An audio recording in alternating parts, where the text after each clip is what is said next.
jamaah Masjid UPK Umar ibn Khattab radhiyallahu taala anhu yang semoga senantiasa dirahmati Allah Subhanahu wa taala.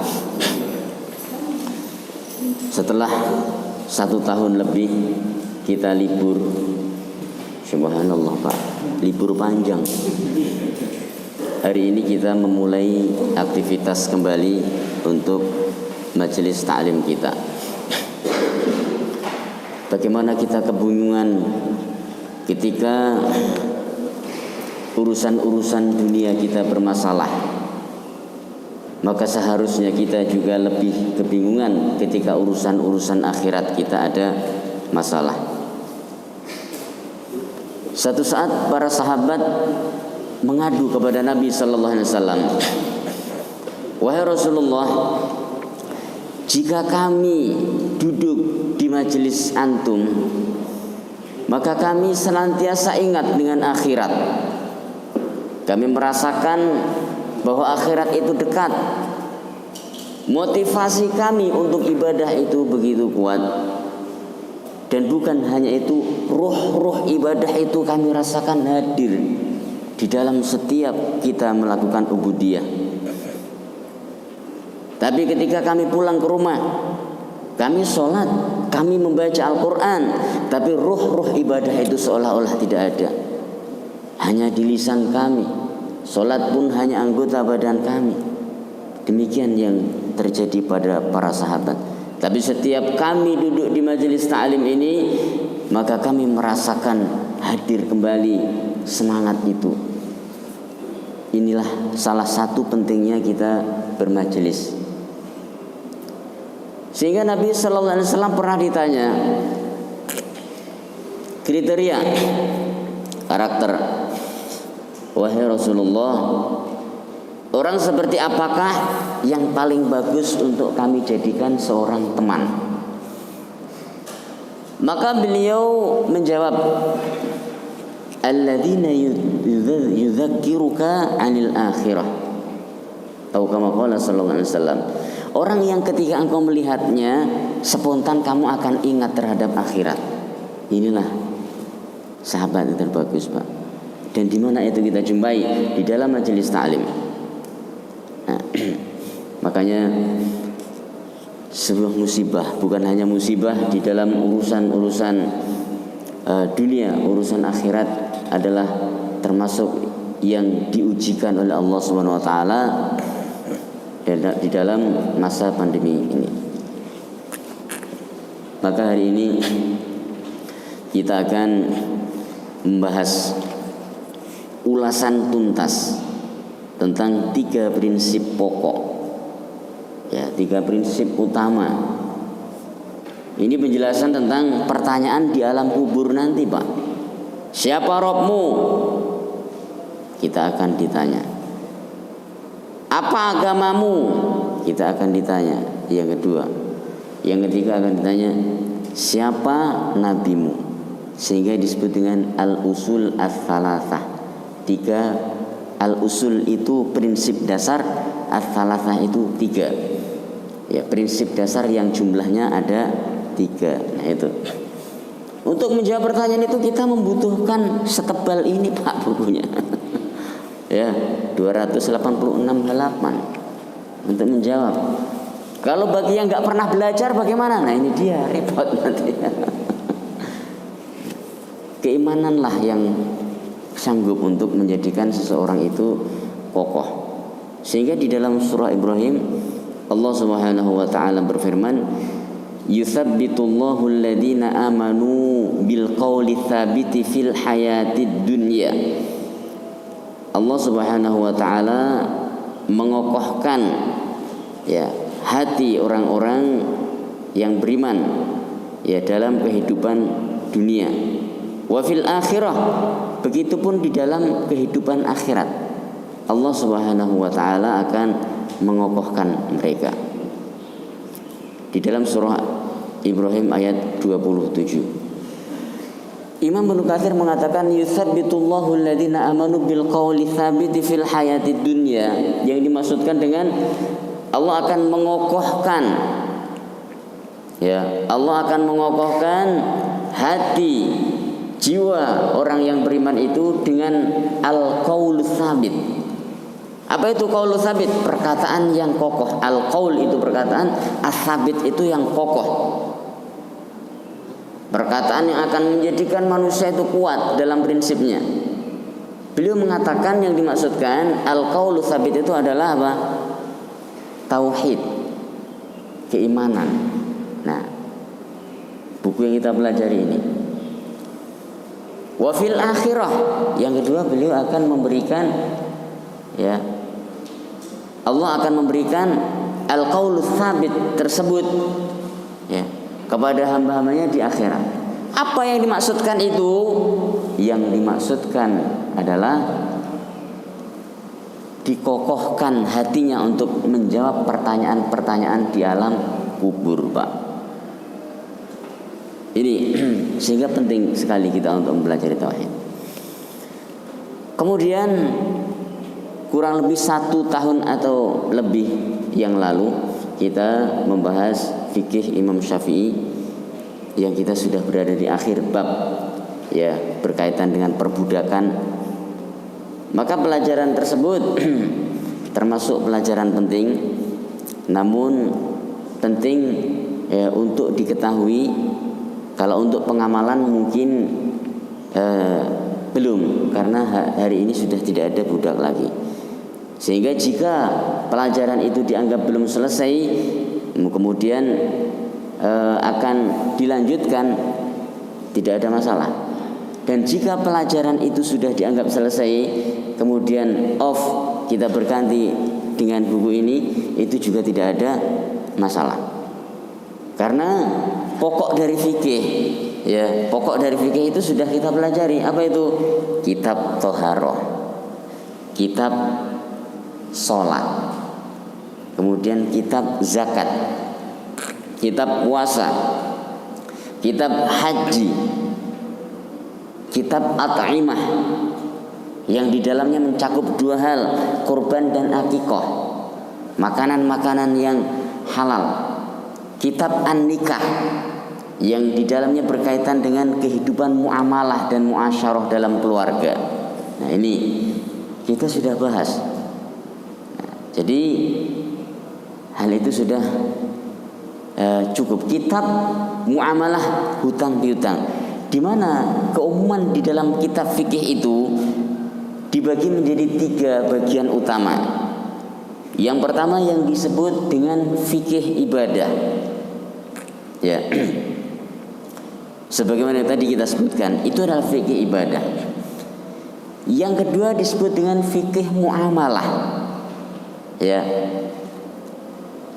Fikih muamalah berkaitan dengan jual beli, dagang, sewa menyewa, menemukan barang dan yang lain-lainnya, yang dulu sudah kita bahas.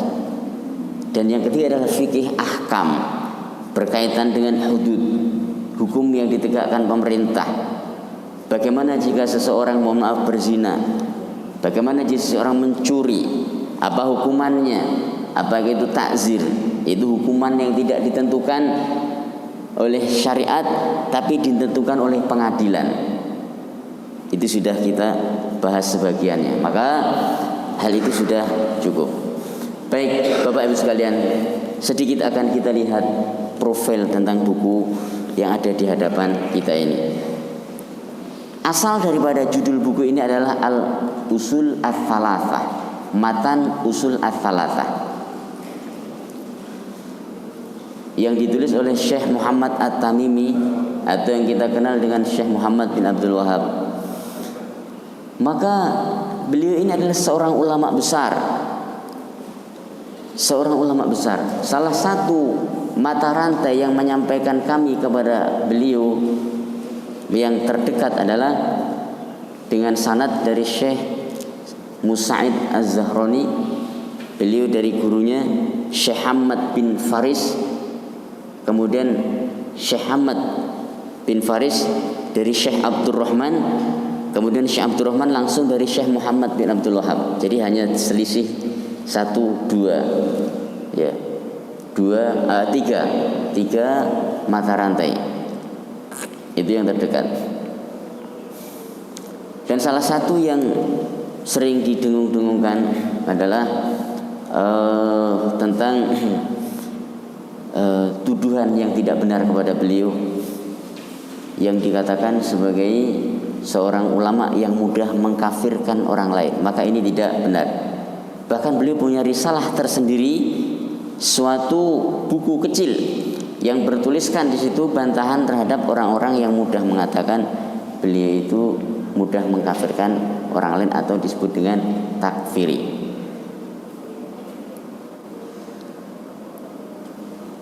Yang digelari dengan nama Wahabi itu sebetulnya bukan beliau, tapi seorang yang bernama Abdul Wahab bin Rustum. Seorang yang memang dia itu memiliki akidah yang sesat, yang hidup pada abad ketiga Hijriah. Ya, dia mudah mengkafirkan orang lain, tapi kemudian yang difitnah adalah Syekh Muhammad bin Abdul Wahab. Syekh Muhammad bin Abdul Wahab. Dan ketika kita melihat karya-karya beliau, kita akan menyaksikan suatu hal yang luar biasa berkaitan dengan kemampuan keilmuan. Di dalam muqaddimah sudah disebutkan tentang biografi beliau, bahwa beliau lahir di negeri Al-Uyainah, yaitu di Najd, Saudi Arabia, pada tahun 1115 Hijriah, ya, kurang lebih 430 sekian tahun yang lalu, ya, 430 sekian atau 400 berapa itu 20 sekian yang tahun yang lalu. Ini berarti sudah 4 abad lebih beliau meninggalkan kita. Dan beliau sudah menghafal Al-Quran sejak kecil. Sebelum usia 10 tahun beliau sudah hafal Al-Quran. Ini termasuk hal yang luar biasa. Mungkin kita berpikir, kenapa kita gak langsung baca bukunya saja? Bapak Ibu sekalian, mengetahui biografi seorang penulis, ini adalah salah satu hal yang penting dan sering dilupakan ketika kita membaca. Ya, ketika kita membaca sebuah buku, kita harus tahu, ya, kalau orang tersebut adalah seorang yang memiliki pendidikan yang benar. Jika tidak, mungkin kita pernah melihat seorang yang background pendidikannya dari S1, S2, dan S3 di bidang teknik misalkan. Tapi kenapa dia kemudian dakwah di bidang keagamaan? Maka di situ kita harus melihat biografisnya, di mana dia belajar, siapa saja guru-gurunya di dalam belajar itu. Maka dengan melihat biografi tersebut kita akan mengetahui, oh, ternyata fulan memang pelajari dari fulan dan fulan. Kemudian di antara yang menonjol pada beliau adalah beliau mempelajari ilmu fikih di dalam mazhab Hambali. Nah, ini Pak, fikih di dalam mazhab Hambali. Bukan berarti kemudian ketika seseorang mempelajari buku-buku beliau harus menganut mazhab Hambali. Tidak harus demikian. Kemudian beliau banyak membaca dan menulis kitab-kitab tafsir, menghafal matan-matan. Apa itu matan, Pak? Matan itu adalah redaksi dari sebuah intisari kitab. Kalau di dalam hadis itu ada 2 hal yang penting yang harus kita ketahui. Satu, matan hadis, yaitu redaksi hadis tersebut. Yang kedua, sanad hadis. Sanad itu adalah jalan yang menghubungkan dari seorang perawi sampai kepada Nabi Sallallahu Alaihi Wasallam, atau sampai kepada penulisnya jika itu adalah sebuah kitab.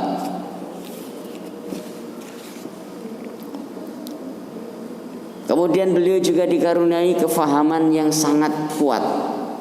Sekali membaca langsung faham. Kemudian beliau banyak menelaah kitab. Nah, ternyata ada beberapa cara para ulama itu di dalam belajar.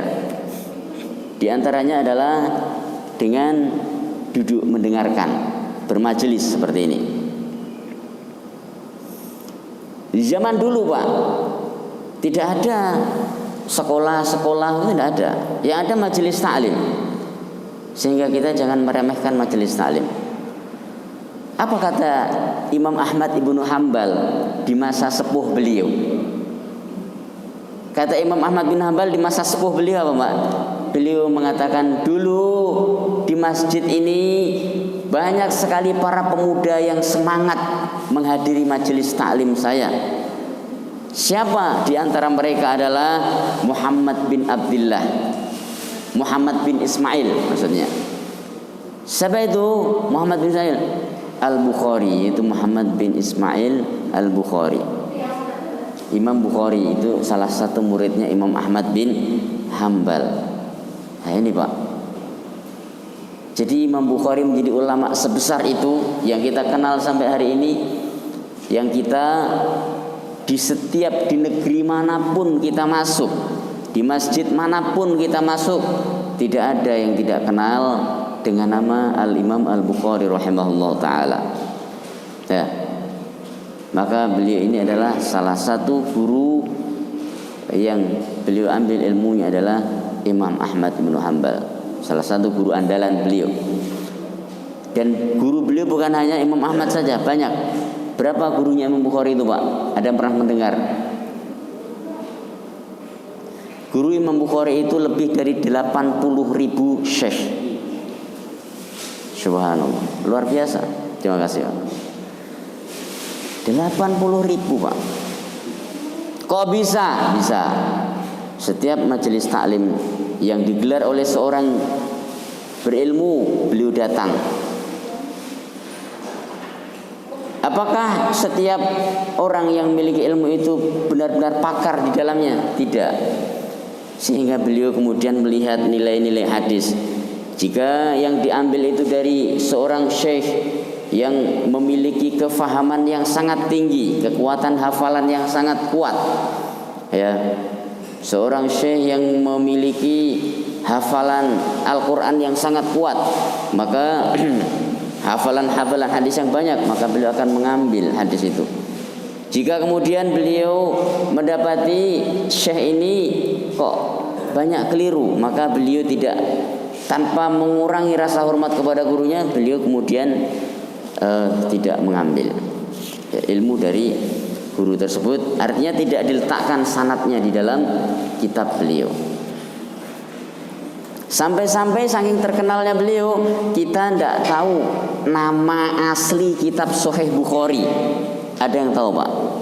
Nama asli kitab Sahih Bukhari itu apa? Tidak ada yang tahu. Apa nama aslinya? Adalah kitab Al-Jami'us Sahih. Al-Jami'u As-Sahih. Beliau punya murid lagi, siapa? Imam Muslim. Muslim yang kita kenal dengan Sahih Muslim. Kita kenal Sahih Muslim. Ada yang tahu nama asli kitab Sahih Muslim? Nah, kitab Sahih Muslim itu aslinya namanya, Pak, ya, Kitab An-Naqlu bil Adil an Adil. Kitab hadis yang beliau namai An-Naqlu bil Adil an Adil. Ya, riwayat dari seorang adil yang meriwayatkan dari orang yang adil sebelumnya. Itu nama asli kitab. Sehingga dalam hal ini Imam Muslim memiliki kekuatan memiliki kekuatan pemindahan riwayat yang lebih kuat daripada gurunya sendiri, yaitu Imam Bukhari. Nah, kemudian kembali, demikian pula dengan ketika itu adalah di zaman dulu, demikian pula dengan Syekh Muhammad At-Tamimi. biografi singkat. Buku ini adalah syarah atau penjelasan sehingga disebut ulasan tuntas. Ulasan tuntas itu di situ ada bahasa Arabnya syarhu usuli ats-tsalatsah, ya kan? Syarhul usuli ats-tsalatsah. Syarah itu adalah ulasan tuntas. Syarah. Kita lihat betapa simpelnya bahasa Arab. Ditulis dengan 3 huruf shin, ro, ha. Begitu diterjemahkan menjadi ulasan tuntas. Menjadi berapa huruf itu, Pak? Banyak huruf. Simpel sekali. Makanya wajar jika kita membaca Al-Quran 1 huruf saja pahalanya 10 kali lipat. Waalaikumsalam. Lawang simpel sekali kok. Simpel seperti ini. Kemudian pensyarah atau yang menjelaskan buku ini. Buku ini aslinya kecil sekali, sangat kecil, yang sangat mudah ya untuk dihafalkan. Tapi kita butuh penjelasan. Maka Syekh Muhammad bin Shalih Al-Utsaimin rahimahullah taala yang kemudian menjelaskan ya isi daripada kitab ini. Beliau lahir di kota Unaizah pada tanggal 27 Ramadan. Nah itu Pak, luar biasa. 27 Ramadan. Beliau memiliki mazhab At-Tamimi. Ada seorang tabi'in yang sangat terkenal yang bergelar At-Tamimi. Ini di mana beliau ini seorang yang pernah hidup di zaman Nabi sallallahu alaihi wasallam namun tidak pernah bertemu dengan Nabi sallallahu alaihi wasallam. Ya. Kenapa? Karena beliau sakit waktu hendak bertemu dengan Nabi. Siapa itu? Yaitu Ahnaf bin Qais At-Tamimi. Seorang tabi'in, meskipun hidup di zaman Nabi, beriman kepada Nabi sallallahu alaihi wasallam, masuk Islam di zaman Nabi, namun beliau tidak pernah bertemu dengan Nabi sallallahu alaihi wasallam. Ya, maka beliau kedudukannya hanya seorang tabi'in. Imam Ibnu Hajar menyebut orang tersebut dengan nama Al-Mukhadram. Siapa itu Mukhadram? Mukhadram itu orang yang hidup di zaman Nabi, beriman kepada Nabi tapi nggak pernah bertemu dengan Rasulullah Sallallahu Alaihi Wasallam. Kemudian beliau banyak belajar kepada para sahabat senior seperti sahabat Umar bin Khattab radhiyallahu taala anhu. Dari dulu Bani Tamim memiliki keutamaan.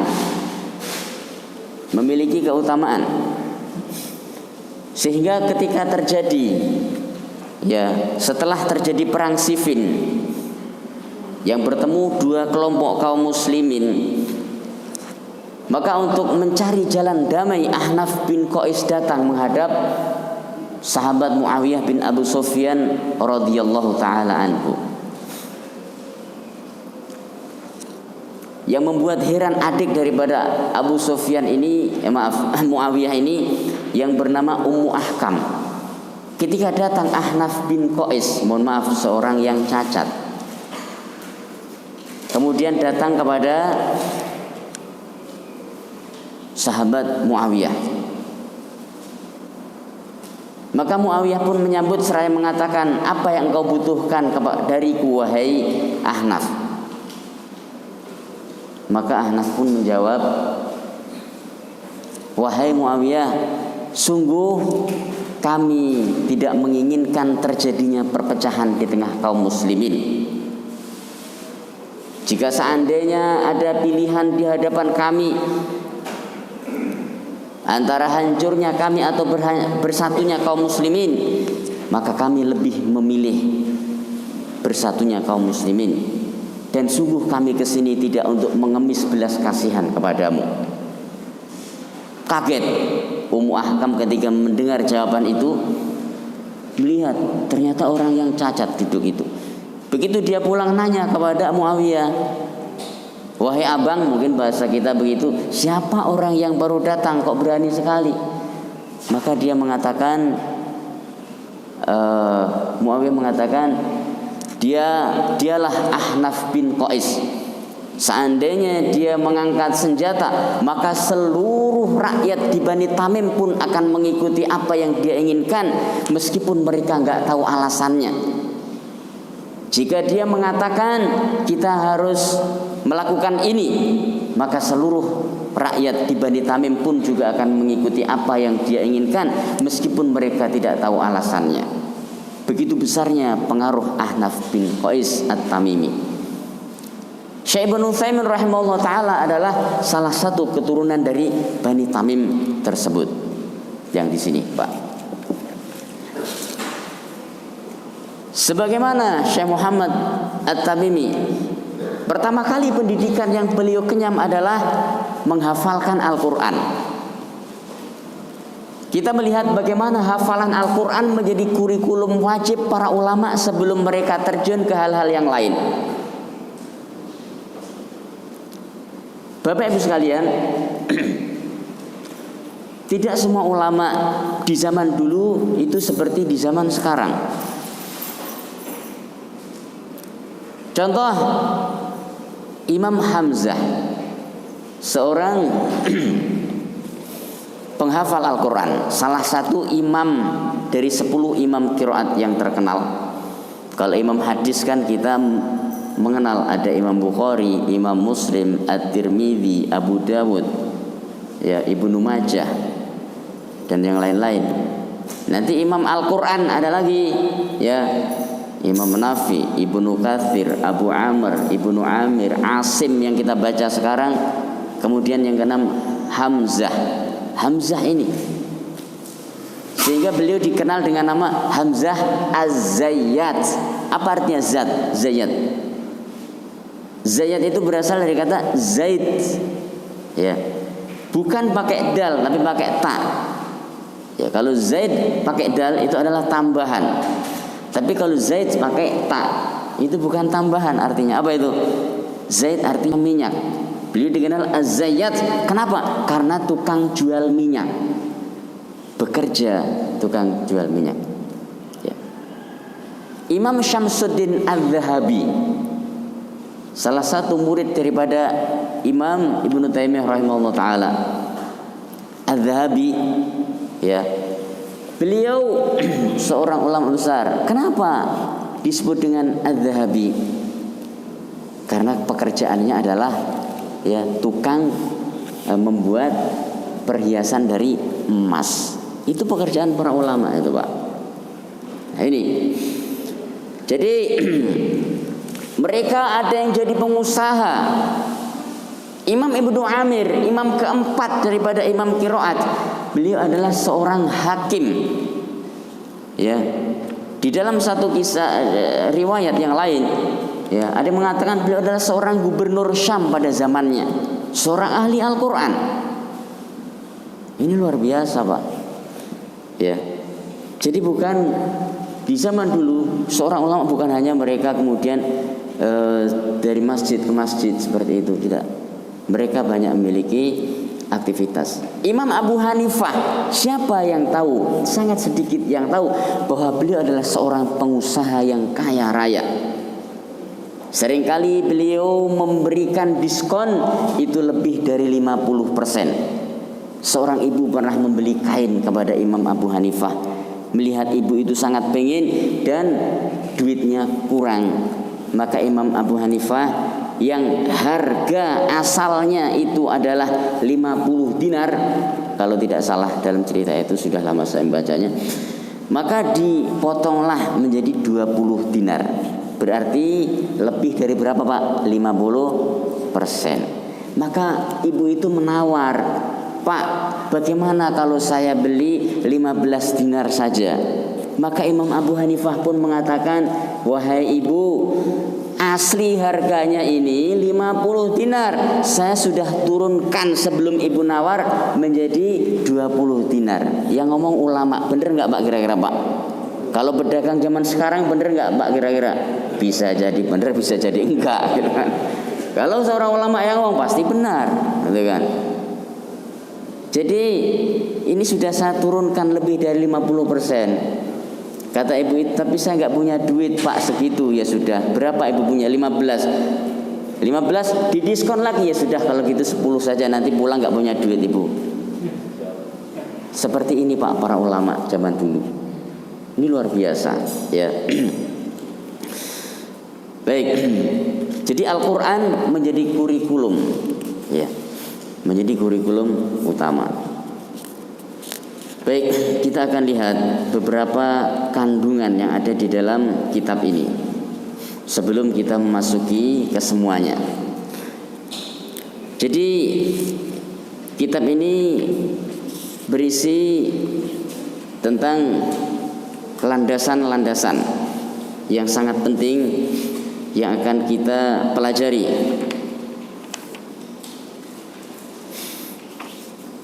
Yang akan kita pelajari nanti.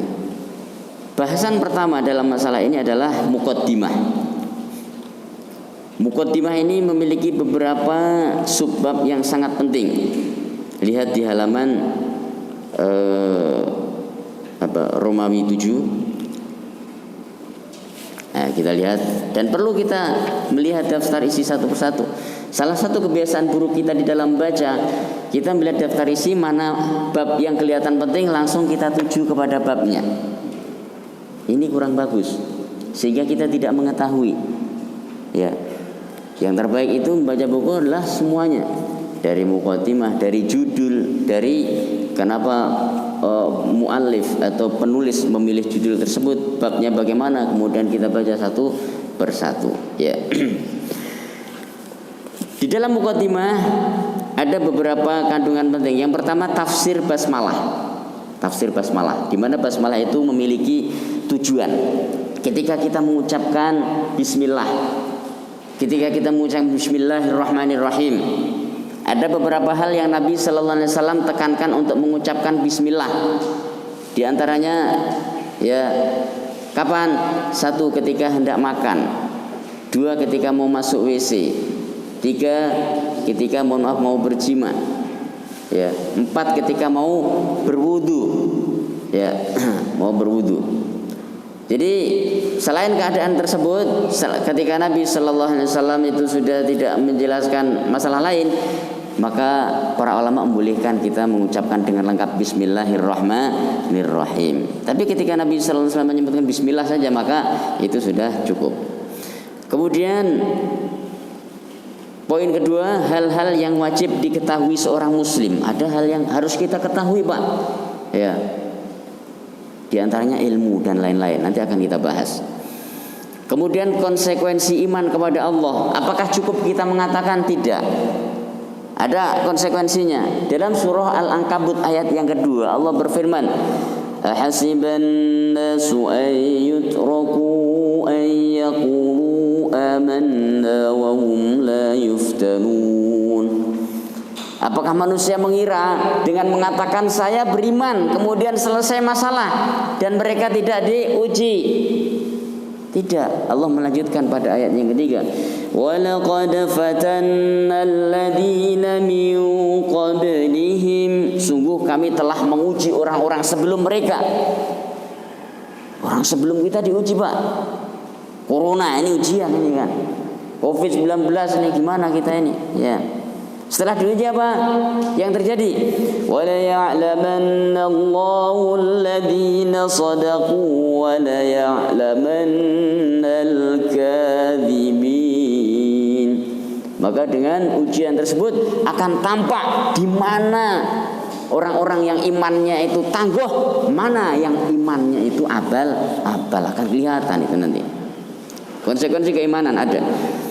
Kemudian yang keempat, tafsir surah Al-Asr yang menunjukkan pentingnya waktu. Waktu itu penting, Pak. Ya, kalau diibaratkan, ya, waktu memiliki nilai. Ya, sebagian orang bijak mengatakan bahwa, ya, kalau dihadapkan, ya, sepotong, secuil daging di hadapan kucing dan setumpuk emas, maka kucing pilih apa, Pak? Pilih daging yang secuil. Kenapa? Karena dia nggak tahu emas ini bisa ditukar daging yang puluhan atau ratusan kilo. Nggak tahu dia, Pak. Nah, seperti ini. Maka Manusia pun juga demikian. Jika dia mengetahui, maka harta itu jauh lebih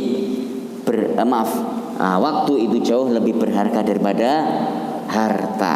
Kenapa? Harta habis Bapak bisa mencari, harta ludes kita bisa bekerja. Tapi jika waktu habis, kemana kita hendak mencarinya? Bisa nggak Pak dicari Pak? Bagaimana tafsir surah Al-Asr nanti akan kita bahas. Kemudian keterangan Imam Asy-Syafi'i rahimahullah ta'ala tentang surah Al-Asr ini. Selanjutnya 3 perkara yang wajib dipelajari setiap muslim. Ada 3 perkara yang akan kita bahas ini nanti. Kemudian bab taat kepada Rasulullah sallallahu alaihi wasallam. Ketaatan kepada Rasul itu akan mendatangkan suatu apa Pak? Rahmat Allah Subhanahu wa taala. Rahmat Allah. Ada kurang lebih 6 hal yang disebutkan di dalam Al-Qur'an tentang sebab turunnya rahmat Allah Subhanahu wa taala. Yang diantaranya adalah wattaqullaha, bertakwalah kepada Allah, itu akan mendatangkan rahmat Allah, la'allakum turhamun. Kemudian yang kedua dengan wa aslihu baina akhwaikum, mempersatukan kaum muslimin dengan mendamaikan mereka, itu akan menyebabkan datangnya rahmat Allah Subhanahu wa taala. Kemudian wa ati'ur rasula, dan taatlah kepada Allah, la'allakum turhamun kata Allah. Maka taat kepada Rasul yang menjadi bab kita ini akan menjadi sebab ya datangnya rahmat Allah Subhanahu wa taala. Ya. Jadi kemudian inna rahmatallahi qaribum minal muhsinin. Rahmat Allah itu dekat dengan orang-orang yang senantiasa berbuat baik, Pak. Sini baik, sana baik, terus itu dekat rahmat Allah. Dan seterusnya nanti akan kita bahas insyaallah. Ini tentang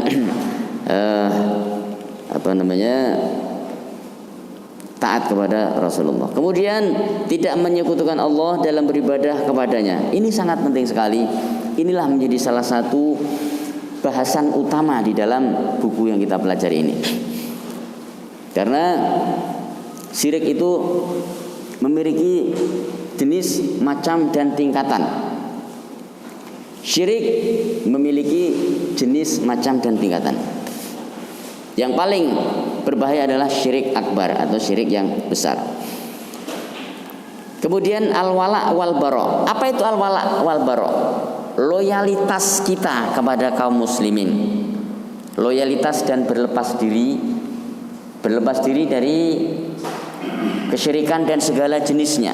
Berlepas diri dari kaum muslimin yang mereka melakukan dosa-dosa besar.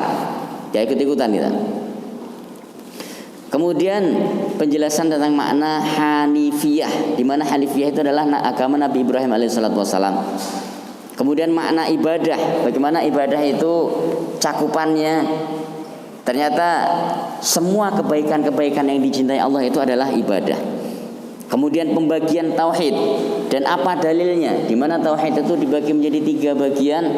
Ada tauhid uluhiyah, ada tauhid rububiyah, ada tauhid asma wa sifat. Kemudian menjelaskan bahwa syirik adalah larangan terbesar. Ini di dalam muqaddimah. Kemudian landasan pertama yang kita bahas adalah pengertian Rabb beserta dalilnya. Imam Ibnu Qayyim al-Jauziyah mengatakan bahwa ketika beliau mentafsirkan surah Al-Alaq, Iqra bismi rabbikal ladzi khalaq. Iqra bismi rabbikal ladzi khalaq. Bacalah dengan nama Tuhanmu yang menciptakan. Apa makna daripada ayat ini, Pak? Atau makna ayat pertama kali turun ini? Kata Imam Ibnu Qayyim al-Jauziyah, inilah cara Allah untuk memperkenalkan diri kepada hamba-hambanya. Dan menunjukkan bahwasanya ketika Allah memperkenalkan diri, hendaklah kita pun berusaha untuk mengenalnya. Karena orang yang paling sempurna agamanya adalah orang yang paling mengenal Allah Subhanahu wa taala, dan itu dengan tauhid. Yang kedua tentang ayat-ayat Allah yang menjelaskan adanya Allah Subhanahu wa taala. Yang ketiga, Rabb adalah yang berhak diibadahi beserta dalil-dalilnya. Kemudian yang keempat, macam-macam ibadah. Nah, ibadah itu ada macamnya, Pak. Ya. Secara global ibadah itu dibagi menjadi dua.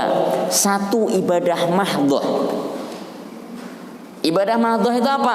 Ibadah yang tata caranya sudah ditentukan. Sholat bisa nggak sesuai keinginan kita? Nggak bisa. Ada cara-cara khusus yang kita lakukan. Ya. Contoh lain, zakat sudah ditentukan 2,5%. Ya. Membaca Al-Quran dengan panjang pendeknya sudah ditentukan. Itu ibadah mahdhah. Ibadah yang ghairu mahdhah apa? Contohnya sedekah. Ya, kita berbuat berakhlak baik kepada orang lain, berbakti kepada orang tua. Cara-caranya itu bebas selagi hal itu tidak menyimpang dari syariat. Maka kita boleh melakukan dengan cara yang mudah bagi kita. Kemudian doa dan macam-macamnya. Doa itu ada macam-macamnya, Pak. Dan ada tingkatan-tingkatannya. Imam Ibnu Qayyim Al-Jauziyah mengatakan, ini luar biasa. Imam Ibnu Qayyim Al-Jauziyah mengatakan bahwasanya doa itu memiliki 3 tingkatan. Tingkatan yang pertama, doa yang sangat kuat sekali, sehingga berbagai macam nasib sial yang hendak menimpa dirinya itu bisa ditepis semuanya dengan doa. Semua musibah bisa ditepis dengan doa. Ya, ini doa yang paling kuat. Kemudian doa yang pertengahan. Doa yang pertengahan, di mana nilai doa itu dipanjatkan terus, tapi musibah masih sering datang kepadanya. Yang ketiga, doa yang sangat lemah, kata Imam Ibnu Qayyim. Doa yang sangat lemah. Dia sudah berdoa, doa, tapi musibah lebih besar daripada doa yang dia panjatkan. Kenapa demikian? Karena musibah itu diturunkan dan doa itu terangkat ke atas. Semakin doa itu kuat, maka dia akan menahan musibah yang hendak datang tersebut. Ya wallahu a'lam bishawab. Ini tingkatan doa. Kemudian khauf, kita lihat di situ khauf. Ya. Di halaman Romawi 7 atau I7 ya dia. Gimana bacanya itu? Ya. Khauf, rasa takut. Takut adalah bagian dari keimanan.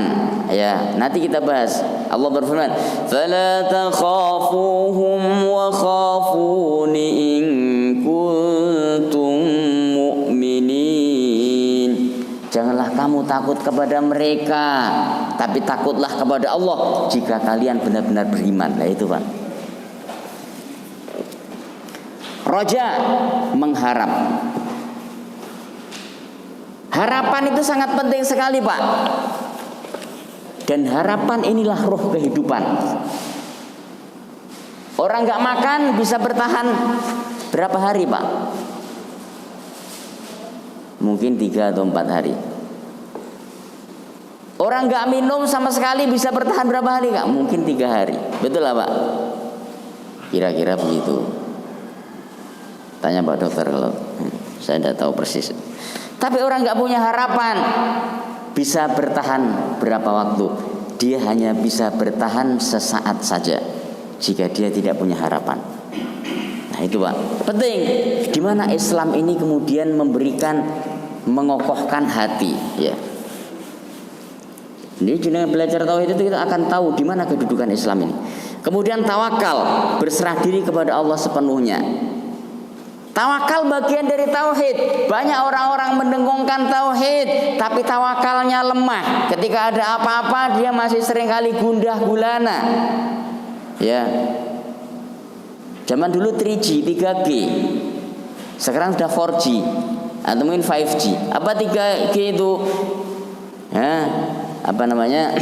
Galau, gundah gulana. Sekarang 4. Ya. Kalau gundah gulana, gendeng.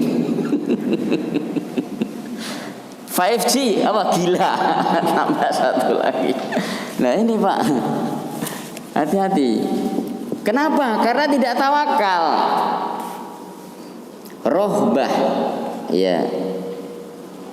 Rogbah itu targhib, rohbah tarhib. Jadi ada istilah targhib dan tarhib. Targhib dan tarhib Ramadan. Apa perbedaan targhib dan tarhib? Itu dibahas di dalam kitab tauhid ini. Ya, targhib biasanya itu berisi motivasi, Pak. Targhib itu berisi apa? Motivasi. Bahwasanya siapa yang melakukan ini dia akan mendapatkan pahala ini. Itu apa? Targhib. Kalau tarhib pakai H, itu nakut-nakutin. Siapa yang enggak melakukan ini maka diancam dengan dosa, diancam dengan neraka ini. Nah, ini, Pak. Itu namanya targhib dan tarhib. Kemudian khosyah. Takut sama, khauf dan khosyah itu sama-sama takut. Hanya saja nanti akan kita bedakan di sini, ya akan kita bedakan. Tenang aja, kita akan baca nanti, Pak, ini. Tapi kita biar tahu dulu. Khauf takut, khosyah takut. Apa bedanya, Pak? Ada yang tahu nggak bedanya? Belum, karena belum kita baca. Tapi saya kasih bocoran, enggak apa-apa. Khauf itu takut yang sifatnya tabiat, yang tidak berkaitan dengan ilmu.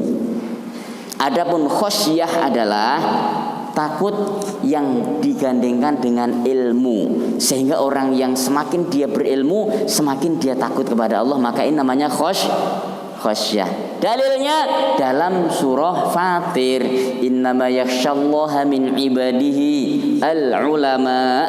Sesungguhnya yang paling khosyah, paling takut kepada Allah itu di antara hambanya adalah al-ulama. Ini, Pak. Inabah, kembali kepada Allah. Tadinya dia berbuat bejat, kemudian dia kembali kepada Allah. Dan ini jauh lebih baik daripada orang yang tadinya berbuat baik kemudian melakukan dosa-dosa banyak. Na'udzubillah. Di dalam surah Al-Furqan disebutkan kebanyakan ahli surga itu mantan pendosa besar. Nah ini kita mohon, Pak, semua Allah memberikan kemudahan bagi kita meniti jalan surga itu. Jadi kebanyakan ahli surga itu adalah apa? Mantan pendosa besar. Dan banyak juga ahli neraka adalah mantan seorang yang soleh dan taat. Na'udzubillah. Nah itu, Pak. Bagaimana itu bisa terjadi? Akan kita bahas dalam tauhid ini nanti. Kemudian isti'anah, meminta pertolongan kepada Allah. Mohon maaf kalau ada yang ibu yang isti'anah di sini. Jadi ini sebetulnya salah satu bab isti'anah, memohon pertolongan pada Allah. Di mana isti'anah ini kita ajarkan kepada anak-anak kita. Nabi Sallallahu Alaihi Wasallam sudah mengajarkan isti'anah itu kepada siapa? Ibnu Abbas, padahal usia beliau waktu itu baru 10 tahun. Artinya apa? Ada apa-apa minta kepada Allah. Nah, itu isti'anah, Pak. Ditanamkan tauhid dari sejak kecil. Isti'adzah, memohon perlindungan kepada Allah, bagian daripada tauhid. Istighotsah, ya, dan pembagiannya ada istighotsah. Ada pembagiannya, ada yang mengatakan istighotsah asghar dan istighotsah akbar. Kalau akbar gimana? Di alun-alun katanya, bukan itu maksudnya, Pak. Nah, masing-masing bawa air, kemudian masing-masing baca surah Al-Fatihah 100 kali, bukan itu ya. Nanti akan ada penjelasan di sini. Bagaimana ya istighotsah itu yang benar. Kemudian azhab atau penyembelihan. Nazar selanjutnya. Nazar ini bagian daripada ibadah kepada Allah. Ini prinsip pertama mengenal Allah. Yang artinya apa? Di situ merupakan hak-hak Allah yang harus kita tunaikan, ya, yang bisa kita lakukan. Kemudian kita mengenal Islam. Islam dan tingkatannya. Islam itu punya tingkatan, Pak. Yang gampang saja, ya, Islam, kemudian iman, kemudian ihsan. Yang tertinggi ihsan itu. Di mana ketiganya ini mencakup, ya. Penjelasannya nanti insyaallah. Kemudian arti syahadat la ilaha illallah. Ya, syahadat la ilaha illallah itu artinya disepakati oleh seluruh ulama. Ya, disepakati oleh seluruh ulama artinya apa itu, Pak? Kalau kita terjemahkan secara tekstual, artinya kan tidak ada Tuhan selain Allah. Kalau kita maknai secara tafsir, artinya adalah la ma'buda bihaqqin illallah. Tidak ada zat yang berhak diibadahi dengan benar kecuali Allah Subhanahu wa taala. Itu. Kemudian dalil syahadat Muhammadur Rasulullah. Kemudian arti syahadat Muhammadur Rasulullah. Nah, la ilaha illallah Muhammadur Rasulullah ini kemudian disimpulkan menjadi dua prinsip. La ilaha illallah, sehingga ini menjadi dua syarat ibadah. Ibadah seseorang akan diterima ketika terpenuhi dua syarat. Apa itu, Pak? Secara kaidah maksudnya itu. Satu, ikhlas. Dua, mutabaah, mengikuti Rasulullah.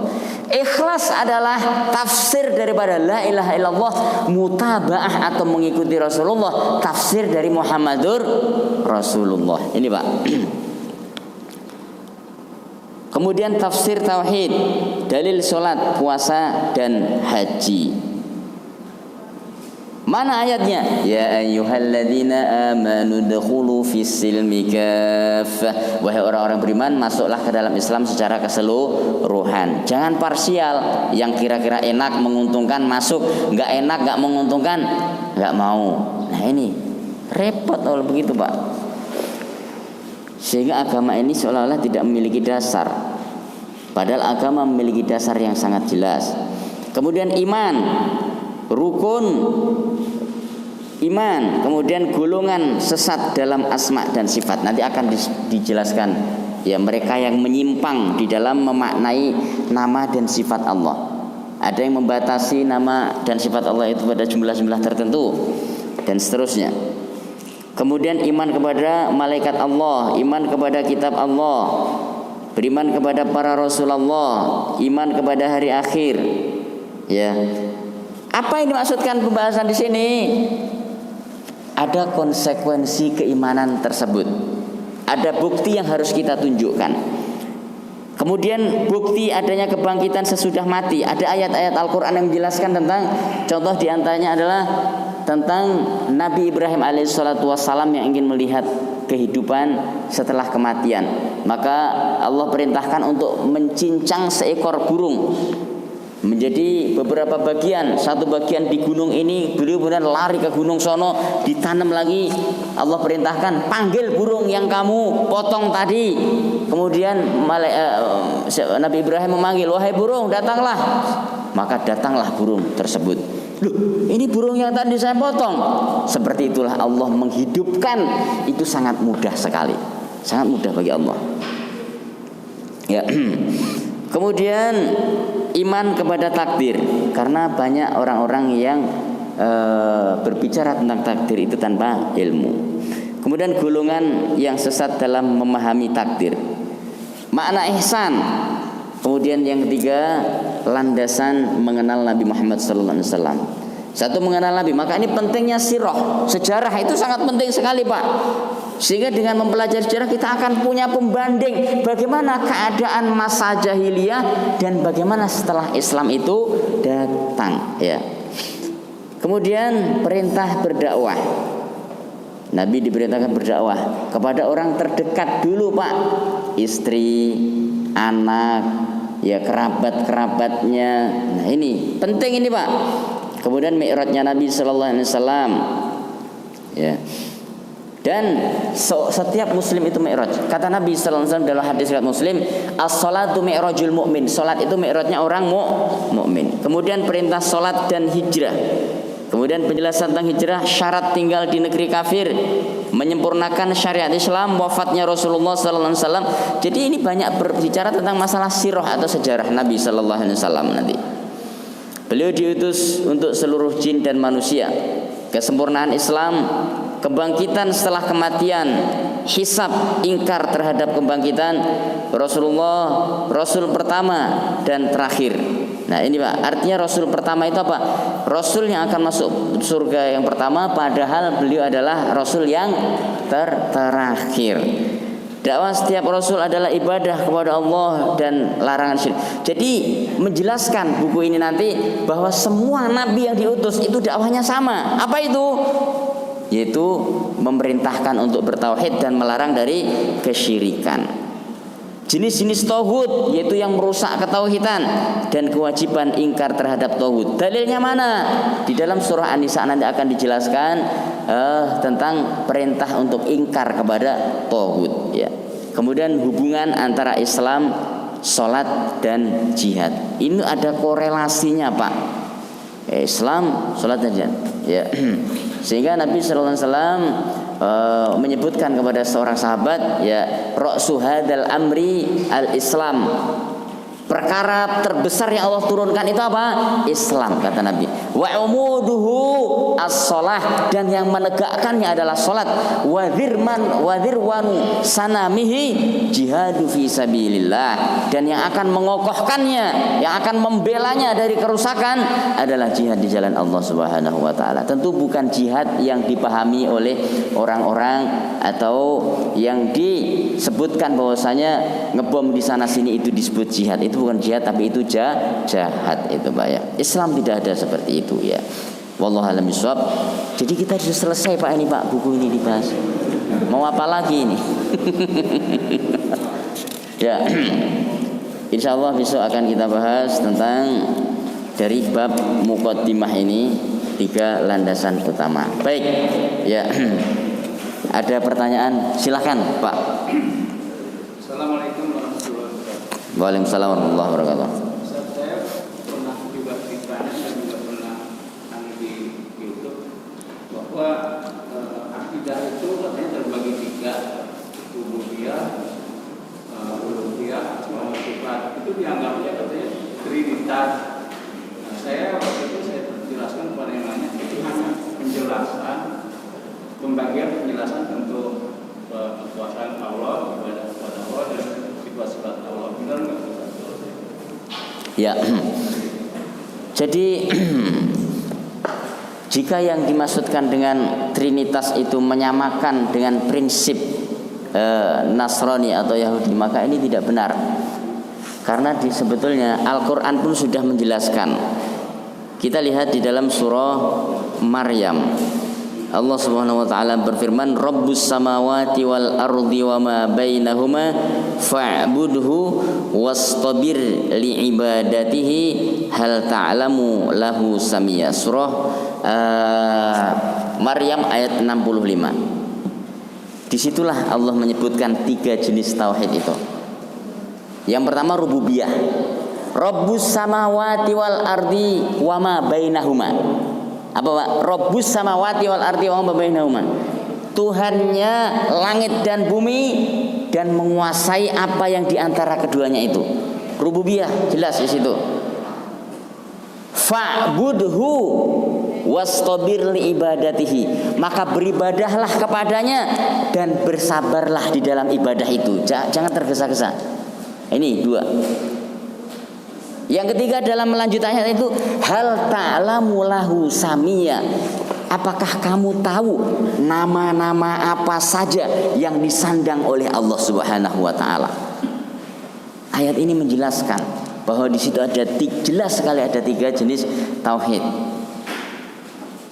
Jadi hukum, Bapak Ibu sekalian, itu ada 2 macam. Satu hukum yang disebut dengan hukum usul atau hukum asal, yang itu ada di dalam Al-Quran dan As-Sunnah.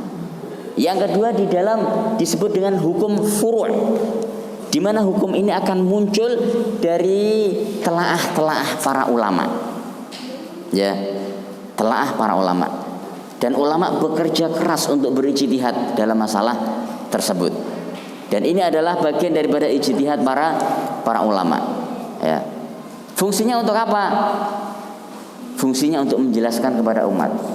Contoh lain Al-Quran.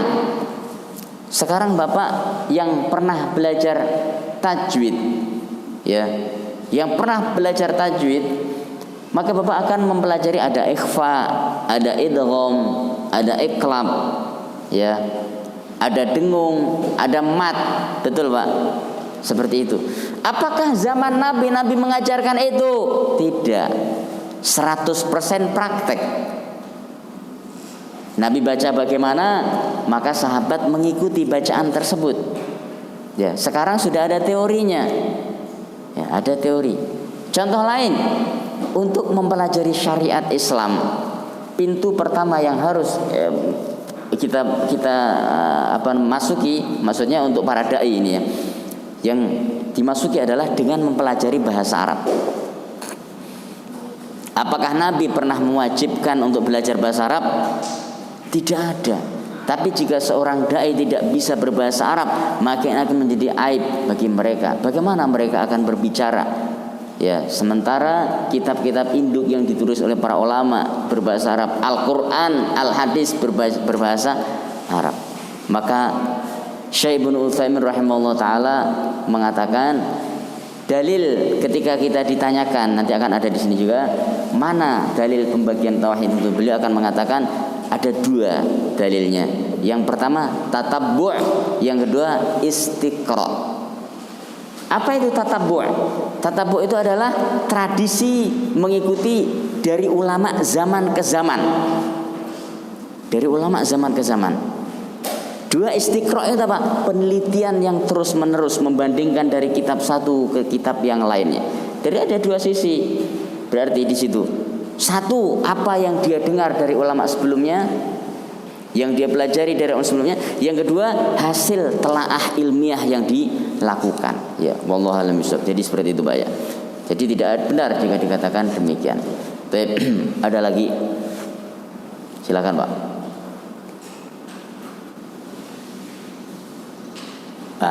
Tidak ada ya. Nah, karena tidak ada, mungkin kita akan memasuki inti pengajian. Ini kan baru muqaddimah, Pak, belum inti pengajian.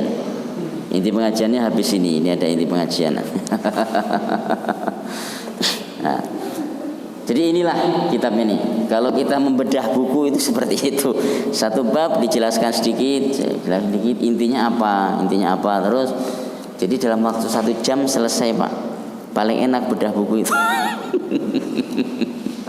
Ya. Tapi kita memang untuk membedah itu harus membaca dulu. Kalau tidak nanti ditanya isinya apa, tidak tahu, repot. Nah, dan paling mudah kita untuk memahami satu buku ya secara global atau terperinci itu dengan mengikuti bedah buku atau dengan majelis taklim secara rutin, sehingga kita mengetahui apa saja isinya itu. Karena kita mungkin juga malas untuk membaca. Tradisi minat baca kita masih rendah ya. Wallahu a'lam bishawab. Jika tidak ada yang ditanyakan, mungkin ini saja, Pak, karena kita juga masih dalam masa PSBB sehingga kita harus menyesuaikan ya dalam kondisi corona ini. Mohon maaf kurang lebihnya. Wallahu a'lam bishawab. Subhanakallahumma bihamdika asyhadu an la ilaha illa anta astaghfiruka wa atubu ilaik. Sallallahu ala nabiyyina Muhammad wa akhiru da'wana anil hamdulillahi rabbil alamin. Assalamualaikum warahmatullahi wabarakatuh.